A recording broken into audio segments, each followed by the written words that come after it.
Guys, we're back with the Crazy Turk for his Turk trilogy. This time we're going to incorporate two new tools. We're going to incorporate the TRX with the sandbags. Now, Jim, what is it that you like about combining these two methods together? Well, we all know, we talk about core. This is real core. Standing on the rubber is not what I'm talking about core. I'm talking about using it. When I'm doing any kind of fight move, I'm rotating. I'm using my glutes if I'm coming up from a fight from the floor. So using these both tools gives me the variety of always being challenged. So this workout is going to hit different angles than we usually use in the weight room. And what I always liked about the TRX is that you can progressively do harder body weight exercises. And you're going to show us a great example of that today, and right? Most people body weight, they think like, oh, I need weights. You can't use your body for 5 minutes. If you're in that fight, you probably shouldn't touch some other things. You should use what you got. So you're going to show us what it's all about, right? Yes, sir. All right. Do it. I'm sweating. So now Jim's going to hit some rotational cleans here. So this is a way to add lateral stability and power at the same time. So by stepping back, he's pulling the hips through to still clean the weight up. Since so many combat sports actually work off of one leg, this is a great power drill to learn how to do properly. The instability of the sandbag also makes it a challenge to clean because as he's pulling it up, it's moving around on him.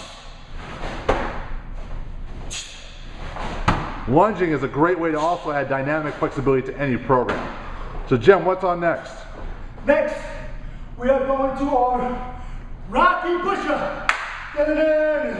We all seen Rocky. I'm adding the TRX to it. So one-arm push-ups are often too hard for most people to do correctly.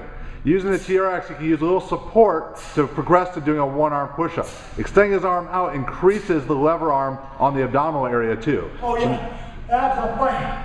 So not only that, he's keeping a great job of keeping his hips low, which means he's having to activate his glutes and his lower body to help stabilize his pelvis. You can progress by going not quite as far or not quite as deep. By making it more difficult, he's bringing his feet together to reduce his base support. Oh, grease is hot. All right, man, what do we have next? We're gonna go overhead snatch or a squat, overhead squat. You'd be surprised how many people have a hard time doing this.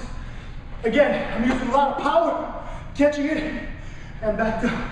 Ready, Josh? I'm good. Nice. Now the thing about snatching a sandbag that's pretty different is that the weight's actually shifting down on him, which makes him have to pull even harder than normal.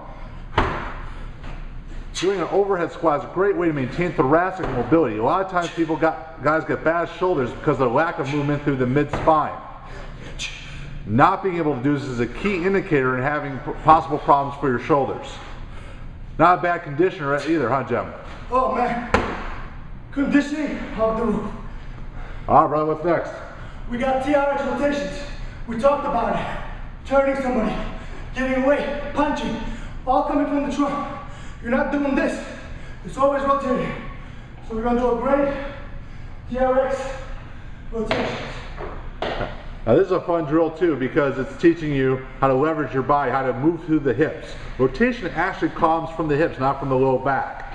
Now Jim could make this hard either by going faster, making more sport specific, or going lower. Nice part is he can go back if he wants to make this easier as well. Easier. Now he's doing a great job moving through the hips. A punch, a kick, all has to come through the hips. If you rely on the low back, you're going to get a really bad low back spasm.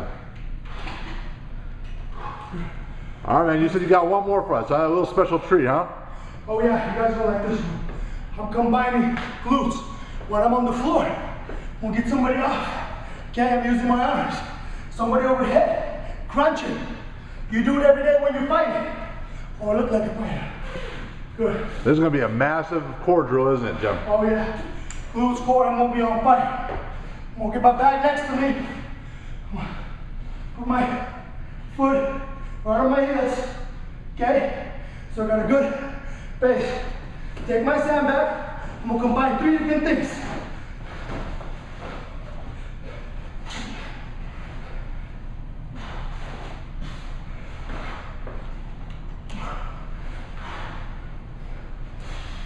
Now this is awesome because remember, as we talked about, the core is the pelvis, the hamstrings, the glutes, the abs, the low back. Everything has to work in conjunction if you actually have good core strength. And by pushing and bridging through, Jem's training those hamstrings and glutes and low back to work together in the right way. The bag shifting on him changes the lever arm, making more stress on his core as he moves. The shift in weight doesn't make his life easier either, does it, man? Oh no, because again, real world, it's gonna shift.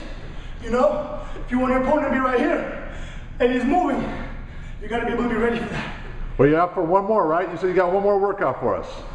You be ready, I'm ready.